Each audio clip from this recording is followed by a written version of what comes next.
La ciudad de Las Vegas es centro de atención por estos días por una mega exposición sobre los negocios del cannabis. MJBizCon, dicen sus organizadores, sería la expo más grande del mundo por el número de asistentes que se esperan y las empresas con stands exhibiendo.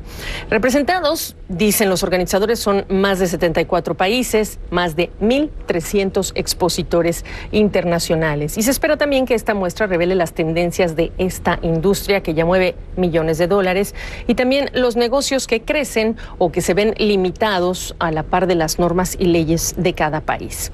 Le agradezco a Alfredo Pascual, analista internacional sobre este tema de Business Daily, que me acompañe desde Las Vegas. Para empezar a preguntarte cómo estás, bienvenido. ¿Cuántas empresas latinoamericanas están representadas y presentando con stands físicos allá en Las Vegas? Hola Gabriela, gracias por tenerme aquí. Tenemos empresas de Latinoamérica representadas de diferentes maneras. Aquí en la conferencia, pues tenemos empresas que están exhibiendo, otras que van a estar participando de la parte de contenido de la conferencia, donde tenemos una sesión sobre Brasil, Uruguay y México, por ejemplo. Y también tenemos una premiación para las personas y empresas líderes de la industria que incluye una parte de premios para Latinoamérica, donde tenemos nominadas a Khiron, Farmacielo y Avicana, que son empresas de Colombia. Y también en la parte de la premiación tenemos a Viviana Rojas, que es la CEO de Canopy en Colombia, nominada al Premio de Impacto a la Comunidad Internacional. En el universo de los negocios que se mueven en este sector, ¿cómo está representada Latinoamérica y qué nos dice esa representación sobre dónde se encuentra el debate en nuestra región? Es difícil hablar de Latinoamérica como algo homogeneizado, pues depende mucho de cada país de la región. Es muy diferente México a Paraguay, por ejemplo. Pero si tuviera que generalizar, diría que lo que hay con respecto a Latinoamérica, de la manera que los inversores internacionales de esta industria ven a Latinoamérica, es con muchísimo optimismo de que pueda convertirse en la región del mundo que pueda producir a mucho menor costo de lo que se produce hoy en día en el hemisferio norte. Entonces, diría que en muy pocas palabras lo que hay es optimismo de que estos planes que se están empezando a implementar en Latinoamérica se desarrollen. Ahora bien, estamos en los primeros pasos recién. Y en esos primeros pasos, la pregunta que yo te hago después de haber hablado de este tema por los cambios que están ocurriendo en Estados Unidos, a veces se antoja pensar que les están comiendo el negocio a los países de nuestra región, en Estados Unidos y en Canadá, por ejemplo. Sí, es cierto.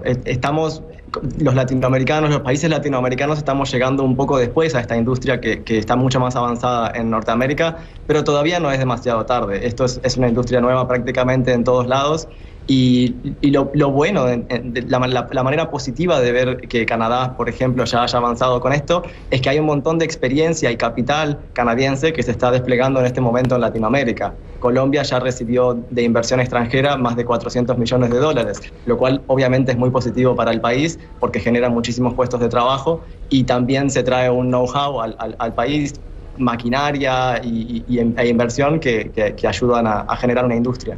Entonces, creo que hay que verlo de manera positiva y aprovechar las ventajas que ofrece nuestro continente.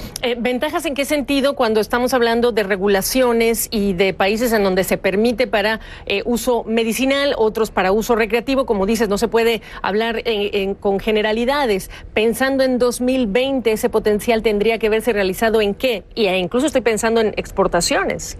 Exactamente, me parece muy bien la manera que haces la pregunta porque no alcanza con decir que brilla el sol, ¿verdad? Necesitamos mucho más que estar en un lugar geográfico adecuado y para eso lo que necesitamos es que los diferentes países de la región que están regulando este tema intenten realmente impulsar esta industria, perderle el miedo y querer justamente generar oportunidades. En cuanto a exportaciones, por ahora las primeras exportaciones de Latinoamérica han sido muy pequeñas, han sido o bien muestras o bien solamente CBD, que es el componente no psicoactivo de la planta que se vende habitualmente para productos alimenticios. Todavía falta llegar a un paso más avanzado que también genera mayores márgenes para las empresas, que es poder vender realmente cannabis medicinal, productos elaborados. Es muy difícil hablar solamente de cannabis como una sola cosa, ¿verdad? La planta es muy diversa y de la planta se pueden hacer muchísimas cosas.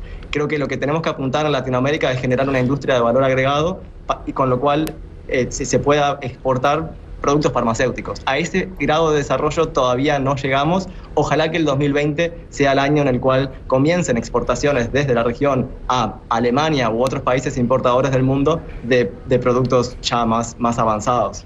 Para eso necesitamos gobiernos que realmente le pierdan el miedo a esto y lo vean como una industria farmacéutica. Perderle el miedo incluye también, por ejemplo, en el caso de Estados Unidos, tú lo sabes muy bien, las regulaciones estatales versus las federales tienen restricciones severas a los negocios para el uso ya no más de efectivo. ¿Qué pasa en el caso de América Latina? Se ve afectado por Estados Unidos también. Se espera que la situación en Estados Unidos cambie el año que viene, o si no es el año que viene, el siguiente, en cuanto a lo que tiene que ver con tema de bancos. Y lamentablemente la prohibición federal de Estados Unidos afecta severamente a Latinoamérica, porque los bancos de Latinoamérica dependen muchísimo de los bancos de Estados Unidos, claro. Y entonces generalmente no quieren tener clientes en Latinoamérica que estén relacionados con esta industria. Pero espera que esto mejore. Bueno, sí es importante ser optimista, pero también hay que retratar en dónde se pueden estar perdiendo oportunidades por no pensar distinto en función de este tema. Es la expo más grande del mundo, está en Las Vegas, se va a hablar en estos días del tema. Gracias, Alfredo. Gracias a ti, a las órdenes.